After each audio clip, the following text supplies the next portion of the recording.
Hello दोस्तों, आप सभी को अपने स्मार्ट साइंस कोचिंग सेंटर में स्वागत है। दोस्तों आज क्लास 9th के साइंस का आंसर की लेकर आए हैं दोस्तों, जो आज आपके स्कूल में वीकली टेस्ट हुआ है। तो चलिए दोस्तों फटाफट से मिला लीजिए कि आप लोगों ने कितने प्रश्नों का सही उत्तर दिया। तो पहला प्रश्न दोस्तों इस तरह से दिया हुआ कि इलेक्ट्रॉन की खोज किसने की थी। तो दोस्तों इलेक्ट्रॉन की खोज थॉमसन वैज्ञानिक ने किए थे, ठीक है। इसलिए इसका राइट आंसर हो जाएगा दोस्तों सी हो जाएगा, ठीक है। आगे देखिए, तो क्वेश्चन नंबर दूसरा दोस्तों इस प्रकार से दिया हुआ कि परमाणु के नाभिक में कौन सा आवेश होता है। तो दोस्तों परमाणु के नाभिक में धन आवेश उपस्थित रहता है, इसलिए इसका राइट आंसर हो जाएगा दोस्तों ए हो जाएगा। तो तीसरा क्वेश्चन दोस्तों इस तरह से दिया हुआ कि परमाणु के नाभिक में कौन कौन से मौलिक कण होते हैं। तो दोस्तों परमाणु के नाभिक में प्रोटॉन और न्यूट्रॉन दो मौलिक कण होते हैं, इलेक्ट्रॉन बाहरी चक्कर लगाता है, इसलिए इसका राइट आंसर हो जाएगा दोस्तों सी हो जाएगा। परमाणु के नाभिक में दो मौलिक कण होते हैं दोस्तों, कौन कौन, प्रोटॉन और न्यूट्रॉन, इसलिए इसका राइट आंसर हो जाएगा दोस्तों सी हो जाएगा। अब क्वेश्चन नंबर आगे देखिए, तो क्वेश्चन नंबर 4 दोस्तों इस तरह से दिया हुआ है कि निम्न में से कौन सा मौलिक कण उदासीन होता है। तो दोस्तों न्यूट्रॉन जो है क्या होता है दोस्तों, इस पर आवेश का होता है शून्य होता है, इसलिए न्यूट्रॉन का होता है दोस्तों उदासीन होता है, इसलिए इसका राइट आंसर हो जाएगा दोस्तों सी हो जाएगा।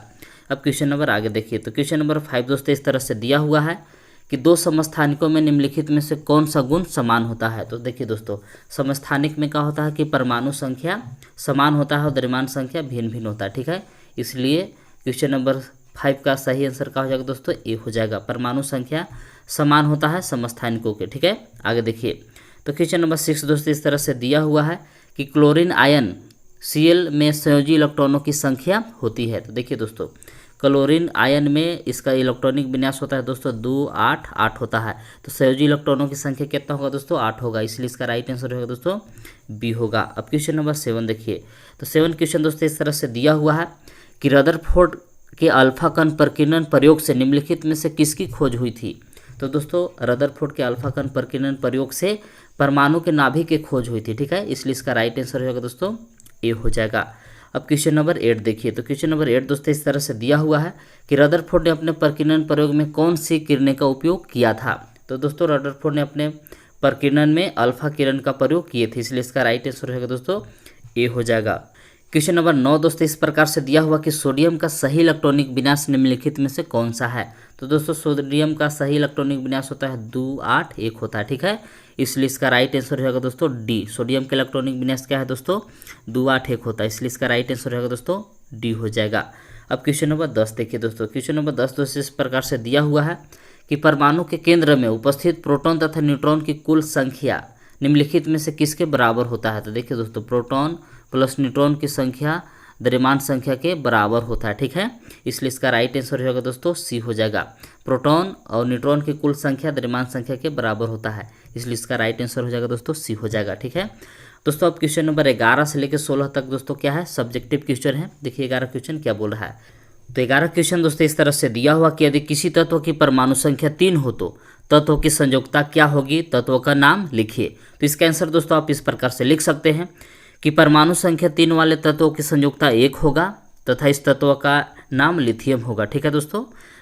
परमाणु संख्या जिसका 3 है दोस्तों उसका इलेक्ट्रॉनिक विन्यास का होगा 2 1 होगा, यानी कि इसका संयोजकता का होगा 1 होगा, और परमाणु संख्या 3 में दोस्तों कौन है, लिथियम है, ठीक है। आगे देखिए, तो क्वेश्चन नंबर 12 दोस्तों इस प्रकार से दिया हुआ है कि प्रोटॉन न्यूट्रॉन की खोज किस किस ने की थी। तो दोस्तों आप इस प्रकार से इसका आंसर लिख सकते हैं कि प्रोटॉन की खोज रदरफोर्ड तथा न्यूट्रॉन की खोज जेम्स चैडविक ने किए थे, ठीक है दोस्तों, इसका आंसर आप इस प्रकार से लिख सकते हैं। अब क्वेश्चन नंबर आगे देखिए दोस्तों 13, तो 13 क्वेश्चन दोस्तों इस प्रकार से दिया हुआ कि समस्थानिकों के 3 उपयोग का उल्लेख करें। तो इसका आंसर दोस्तों आप इस प्रकार से लिख सकते हैं। पहला, यूरेनियम के एक समस्थानिक का उपयोग परमाणु भट्ठी में ईंधन के रूप में किया जाता है। दूसरा, कैंसर के उपचार में कोबाल्ट के समस्थानिक का उपयोग किया जाता है। तीसरा, घेंघा के रोग के इलाज में आयोडीन के समस्थानिक का उपयोग किया जाता है।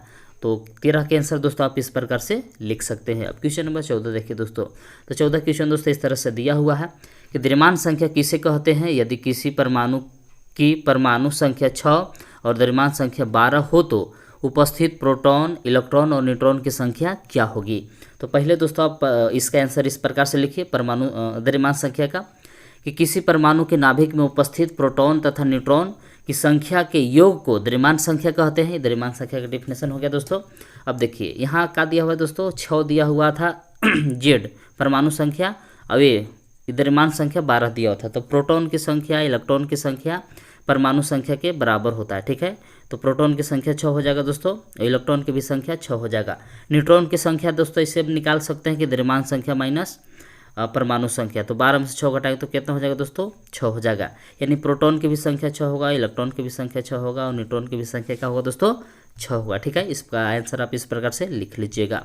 अब क्वेश्चन नंबर 15 दोस्तों इस तरह से दिया हुआ है कि रदरफोर्ड के परमाणु सिद्धांत के मुख्य बातों को उल्लेख करें।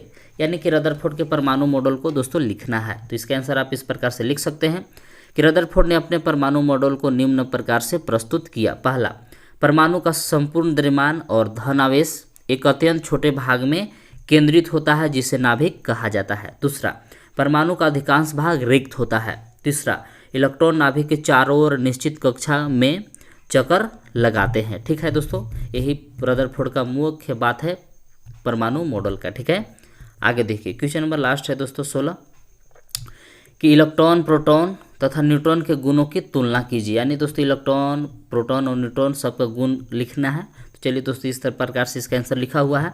इलेक्ट्रॉन के इधर गुण है, इलेक्ट्रॉन पर इकाई ऋण आवेश होता है। यानी इलेक्ट्रॉन का द्रव्यमान हाइड्रोजन के परमाणु द्रव्यमान के 1/1840 होता है। ठीक है। तीसरा, इलेक्ट्रॉन इलेक्ट्रॉन नाभिक के चारों निश्चित स्तरों में चक्कर लगाते हैं। इन्हें ई से प्रदर्शित करते हैं। इलेक्ट्रॉन को दोस्तों कहाँ से सूचित करते हैं, ई से। ई इलेक्ट्रॉन का गुण है दोस्तों। फिर यहाँ से आप प्रोटॉन का गुण लिख लीजिएगा इस प्रकार से कि प्रोटॉन पर इकाई धन आवेश होता है। प्रोटॉन का द्रव्यमान हाइड्रोजन परमाणु के द्रव्यमान का 1.007335 के बराबर होता है। प्रोटॉन नाभिक में स्थित होते हैं, इन्हें पी से प्रदर्शित करते हैं। ठीक है दोस्तों, ये प्रोटॉन का गुण हो गया। अब यहाँ से न्यूट्रॉन का भी गुण लिख लीजिएगा कि न्यूट्रॉन पर कोई आवेश नहीं होता है। न्यूट्रॉन का द्रव्यमान प्रोटॉन के द्रव्यमान के बराबर होता है। न्यूट्रॉन नाभिक में स्थित होता है, इन्हें एन से प्रदर्शित करते हैं। ठीक है दोस्तों।